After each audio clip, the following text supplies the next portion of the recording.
Selamat pagi sahabat Alkitab yang terkasih. Marilah kita mengawali hari ini dengan melakukan perenungan akan firman Tuhan.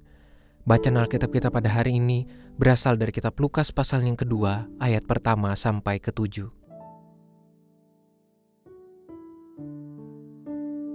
Pada waktu itu Kaisar Agustus mengeluarkan suatu perintah menyuruh pendaftarkan semua orang di seluruh dunia.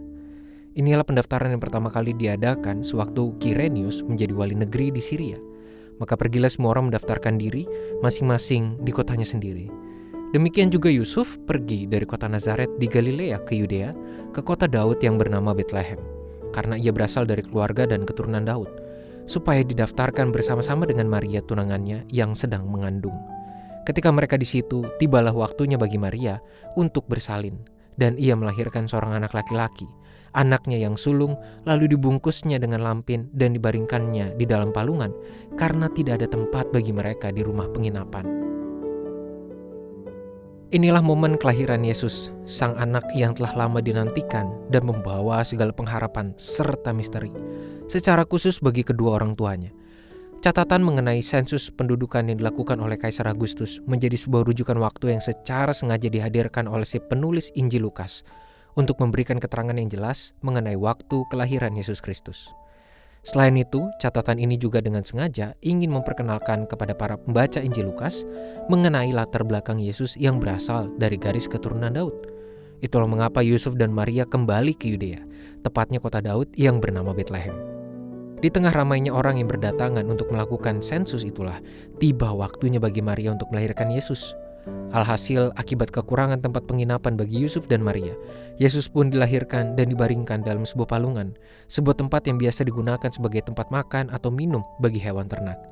Kelahiran Sang Juru Selamat di tengah pengembaraan orang tuanya yang melakukan perjalanan ini memang terkesan miris, namun pada saat yang sama juga menghadirkan aspek pengharapan yang begitu besar. Yesus Sang Juru Selamat yang dilahirkan di tengah pencarian ruang aman oleh orang tuanya telah menunjukkan bahwa Tuhan selalu memiliki cara untuk menghadirkan kuasanya. Ketiadaan tempat menginap bukan menjadi penghalang atau penundaan bagi Tuhan untuk hadir.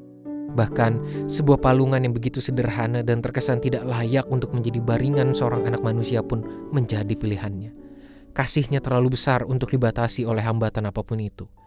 Sahabat Alkitab, bagi setiap Anda yang saat ini sedang berjuang menghadapi situasi hidup yang terasa begitu berat, bagi setiap Anda yang sedang mempertanyakan banyak hal atas kondisi hidup Anda di masa mendatang, bagi setiap Anda yang sedang merasa begitu takut dan cemas menghadapi kenyataan, bagi setiap Anda yang sedang meragu akibat berbagai fakta yang tidak sesuai dugaan, biarlah firman Tuhan ini menjadi modal untuk mengembalikan keteguhan iman dan percaya akan kehadiran kasih Tuhan yang selalu ada. Tuhan tidak akan membiarkan situasi dan kondisi hidup yang sesulit apapun menghambat kasih-Nya untuk memenuhi hidup kita. Marilah kita berdoa. Tuhan, terima kasih untuk firman-Mu yang mengingatkan kami betapa besarnya kuasa-Mu. Tidak ada situasi, kondisi sesulit apapun itu yang dapat menghambat hadir dan nyatanya kasih Tuhan, kuasa Tuhan dalam dunia dan kehidupan kami.